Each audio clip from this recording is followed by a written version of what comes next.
MSP guarantee कानून बना दो, किसान को नुकसान हो जाए तो उसको कोई फर्क नहीं पड़ता सरकार का, लेकिन व्यापारियों को नुकसान ना हो। सब्सिडी नहीं मिलती, फसलों का नुकसान हो गया तो सब्सिडी नहीं मिलेगी। लड़ाई में को प्रसादा बढ़ता है, चलेगा संघर्ष, जमीनें रहेगी तो संघर्ष होगा। किसान अपनी मंगां लैन नहीं चाहता, पहला 10 दिन का भी मैं जाना, उसनूं नजरबंद किया जाता, पर्चे किए जाते आ, हथापाई दे विच उन्हां दी पग्गां भी लै जांदियां। बिल्कुल है, तो संघर्ष है। लड़ाई में को प्रसादा बढ़ता है, जब संघर्ष हो तो होगा। भाई वे तो ये चाहेंगे कि शांतिपूर्ण तरीके से, और यहाँ कोई धरना प्रदर्शन कोई कुछ ना हो देश में। ये तो धरने प्रदर्शन तो होने शुरू हुए ना, और जब 2020 में 21 का जो आंदोलन हुआ तो पंजाब इकट्ठा होकर पहली बार गया, ये तो पंजाब जत्थेबंदी में जाता था, और बहुत तो जत्थेबंदी पंजाब का पूरा क्षेत्र तो गया ही नहीं था, और हरियाणा भी जब भी साथ में लगा पूरा, नहीं तो हरियाणा भी बन जाता था। और उसका एक बड़ा मैसेज पूरा देश और दुनिया में गया कि 13 महीने तक एक देश की राजधानी को घेर कर रखा। आज इनको पता है कि दिल्ली की तरफ पुजाएंगे तो इनको घेर लो। आज हत्तापाई भी करते हैं, रोकते भी है, पर्चे दर्ज भी करते हैं, डराने का काम करते हैं, क्योंकि जब देश आजाद हुआ तो 290 वर्ष तो संघर्ष में बीते। 200 साल लगे उसको आजाद होने में, लेकिन 90 साल तो संघर्ष चला। 90 वर्ष तो ये तो चलेगा संघर्ष, जमीनें रहेगी तो संघर्ष होगा। ਜਿਹੜੀਆਂ ਅਸੀਂ सरकार तो आस करते हैं। देखो, स्टेट गवर्नमेंट से भी सवाल रहते हैं हमारे, और सेंटर से भी बहुत सवाल रहते हैं। स्टेट से रहते हैं कि जो सेंटर वाली पॉलिसी उसको लागू करें। कुछ अपने भी रहते हैं, जैसे बिजली वाला महकमा है तो स्टेट का है, खरीद का है वो स्टेट का है, उसका सिस्टम बढ़ाना वो स्टेट का है, दवाई का है, खाद का है। सेंटर से है कि भाव तय करे, उसकी मॉनिटरिंग करे, उस पर कानून बनाए। तो ये लड़ाई दोनों से है, यहां से भी है और भारत सरकार से भी है। जब दिल्ली में 5 साल पहला आंदोलन चला तो एक बड़ा सवाल वहां का था कि एमएसपी गारंटी कानून बना दो, उसके नीचे पे खरीद नहीं होगी।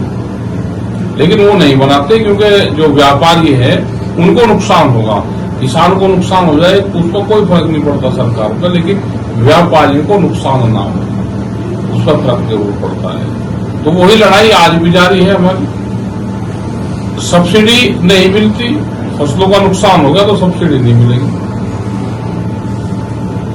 उसका बड़ा क्षेत्रफल है, नुकसान हुआ यहाँ पे और उसकी नपाई होगी वहां तक। तो जब भी तो किसी को 50 रुपए, किसी को 20 रुपए, किसी को 200 रुपए मिलते हैं। खेत को इकाई मानना जाए, अगर नुकसान हो जाए तो जिस खेत का नुकसान हुआ है उसी को इकाई मानना जाए। ये हमारे बड़े सवाल यहाँ पे है। एमएसपी मांगते हुए सानू कितनियां मुद्दतां लंघ सरकार अभी सोचा भी बदलाव लियावांगे, शायद समझ देगी, पर इस सरकार ने वादे करते सी चुटकियां मार मार के देंगे, अभी तक कुछ नहीं है कि ये तो आस रखेंगे कभी।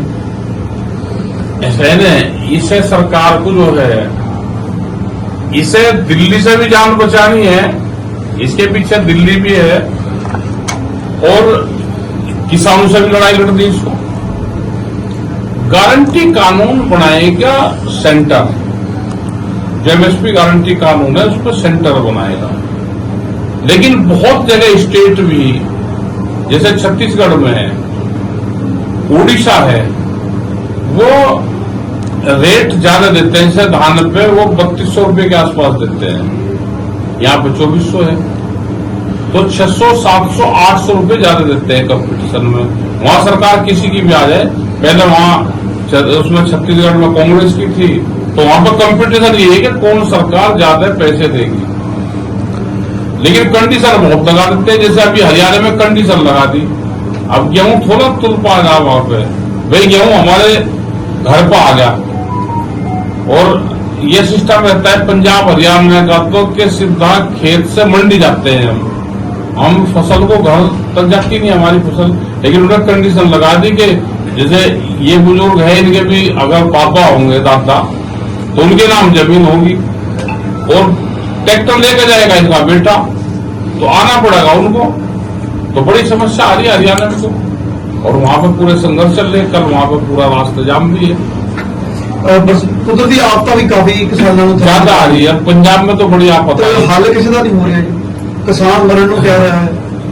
देखो हल वो करते हैं जो सरकार हो, किसी पार्टी की सरकार हो, ये तो पूंजीपतियों की सरकार है। ये तो चाह ही रही है कि खेती में नुकसान इनको हो और ये खेती को छोड़ना है, इनकी तो प्लान ही नहीं है। ये तो हमारी समझ में अभी आई कि ये जो सरकार है ये खेती किसानी काश्तकार के हक की नहीं है। ये तो अब समझ में आ गई कि खेती नुकसान का सोता नहीं है, घाटा नहीं खेती में, लेकिन दिल्ली की कलम बेईमान है, पता चल गया। अन्नदाता की करेगी फिर? अन्नदाता को संघर्ष करना पड़ेगा। जैसे पानी का जहाज है, हमने उसके जो पायलट है पानी वाला उससे पूछा भाई जब तूफान आता है तो आप क्या करते हो? कहले तूफान में भी हमको जहाज चलाना पड़े, अगर नहीं चलाएंगे तो तूफान उसको पीछे धकेल देगा। ये तो समुद्र में फंसा हुआ जहाज है, तूफान आ रहा है तो हमको चालू रखना पड़ेगा, आंदोलन मूवमेंट चालू रखना पड़ेगा। अब इस टाइम पे हताश नहीं होना, बस एक ही चीज है, फसलों के रेट मिलेंगे नहीं मिलेंगे, जमीन बचेगी नहीं बचेगी, लेकिन अपनी लड़ाई संघर्ष जारी रखना पड़ेगा हमको, जब जिंदा बच सकते हैं।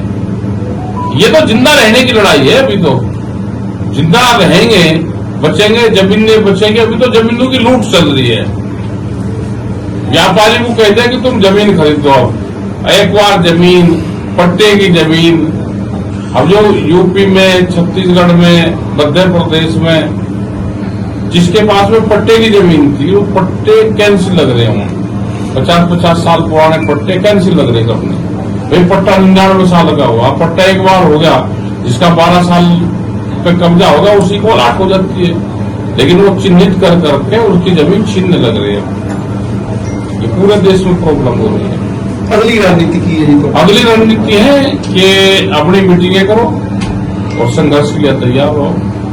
एक लड़ाई लड़नी पड़ेगी वो